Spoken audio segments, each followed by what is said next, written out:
John Craven en sy span swem al die afgelope 7 jaar langafstand swemuitdagings tussen onder meer verskillende vastelande, maar vanjaar is daar 'n nuwe en unieke uitdaging wat op hulle wag. Hulle gaan die hoogste swembo-seevlak in 'n ysdam in Suid-Amerika aandurf en het vandag in 'n swembad vol ys hulle uithou vermoë begin toets. Die temperatuur van die water in die ysdam gaan na verwagting sowat 1 graad Celsius wees.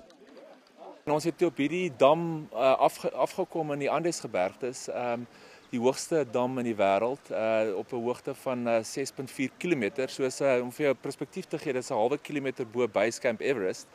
En toevallig nou is hierdie dam gevries.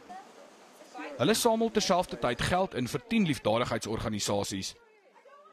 Almal van hulle is gekoppel aan kinders, jy weet, het sy van 'n voedingsoogpunt of onderwys en of ook jy weet mediese toestande. En ja, ons het, jy weet, so oor die jare het ons al oor die 3 miljoen rand ingesamel vir liefdadigheid. Hierdie jaar gaan ons probeer om so 1 miljoen rand te doen. Die spandokter sê enorme druk word op jou lyf geplaas wanneer jy onder die uiterste toestande swem.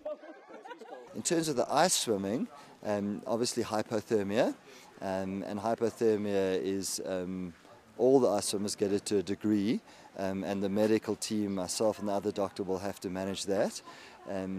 And in terms of ice swimming at altitude, it's much more difficult because the guys don't have the oxygen to burn, so they can't swim quickly. Die groep vertrek einde November na Suid-Amerika, waar dit hulle sowat 8 dae gaan neem om die vulkaan uit te klim. Eers daarna kan hulle met die swemmery begin.